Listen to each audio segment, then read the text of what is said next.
কারিগরি শিক্ষার শিক্ষিত জনগণ নিয়োগ এবং সকল সুন্দরভাবে দক্ষ শিক্ষক ও ল্যাব সহকারী নিয়োগের শিক্ষার বৈষম্য ও দুরবস্থা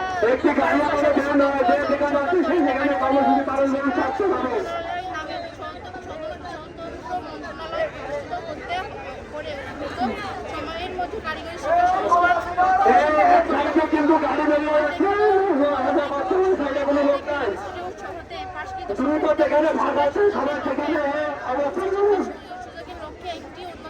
সংস্কার ছাত্র সমস্যা আছে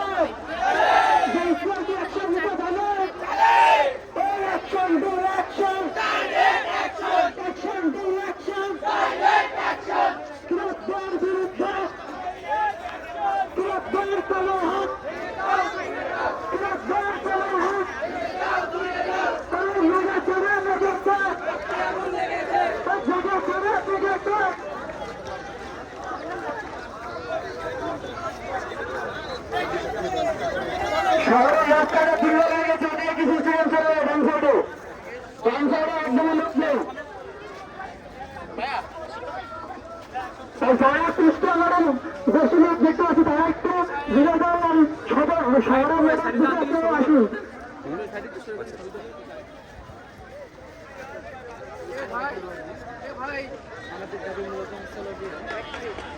আমরা যে ডিপ্লোমা ইঞ্জিনিয়ার তারা আমরা দশম গ্রেডের চাকরি আমাদেরকে বঞ্চিত করার চেষ্টা করতেছে, অনেক পায়তারা করতেছে। এবং যে ক্রাফট মামারা আছে তারা হচ্ছে গিয়ে ভোকেশনাল থেকে ক্লাস 10 পাস করে মানে এসএসসি পাস করার পর আমাদের ডিপ্লোমাতে এসে তারা ক্রাফট ইনস্ট্রাক্টর থেকে জুনিয়র ইনস্ট্রাক্টরতে পদোন্নতি চাওয়ার জন্য তারা হাইকোর্টে করেছে। ওখান থেকে তারা রায়ও পাইছে। এই রায় বাতিলের জন্য আমাদের প্রথম পদক্ষেপ হলো তাদেরকে এই ক্রাফট ইনস্ট্রাক্টরদেরকে আমরা ইনস্টিটিউট থেকে বাতিল বলে করার জন্য প্রথম দাবিটা আমরা রাখছি। দ্বিতীয় দাবিটা হচ্ছিল গিয়ে আমাদের যে পাবলিক ইনস্টিটিউট একটা আছে, আমাদের এই একটা ইনস্টিটিউটে পাবলিক ইনস্টিটিউটে আমরা কখনোই সবাই চান্স পাই না এবং অনেকের হলো গিয়ে আমরা সমস্যার শিকার হই, যা আমরা ওই ইনস্টিটিউটে আমরা চান্স পাই না।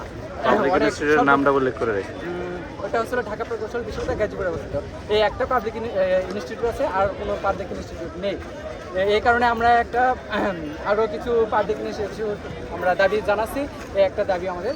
আর প্রথমত যে ইনস্ট্রাক্টর যে ক্রাফট ইনস্ট্রাক্টরগুলো আছে তাদেরকে আমরা আমাদের ইনস্টিটিউট থেকে বাতিল করব, এই দাবিতে আমাদের একদম চূড়ান্ত। আর দশম গ্রেডের বিশেষ করে আমাদের এখান থেকে বঞ্চিত করার চেষ্টা করা হয়েছে এবং আমরা এই দাবি নিয়ে আমাদের কর্মসূচি পালন করছি। আমাদের দাবি যদি না মানা হয় তাহলে আমরা কখনোই আমাদের কর্মসূচি বন্ধ রাখবো না। শুধু কি আপনারা ঝিনাইদহবাসী করতেছেন না? আমাদের যে 49টি আছে সরকারি ইনস্টিটিউট আছে এবং যত সরকারি বেসরকারি যত ইনস্টিটিউট আছে আমরা সবাই আমাদের মাঠে মানে রাজপথে আমরা কর্মসূচি পালন করতেছি। আর আমাদের দাবি না মানা পর্যন্ত আমরা কর্মসূচি পালন করতে থাকবো ইনশাআল্লাহ। কর্মসূচির কততম দিন আজকে? আজকে আমাদের দ্বিতীয়তম দিন।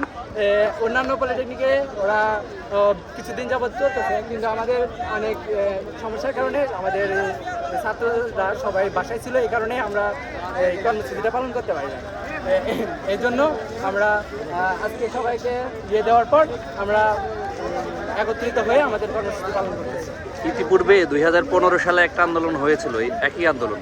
আমাদের 2013 সালে একটা আন্দোলন হয়েছিল যে এরকম অনেক ক্রাফট ইনস্ট্রাক্টর এবং আমাদের পাবলিক ইউনিভার্সিটির জন্য অনেক আন্দোলন হয়েছিল। সেটা আমরা পাইছি যে ঢাকা প্রকৌশল বিশ্ববিদ্যালয়ে আমরা পেয়েছি।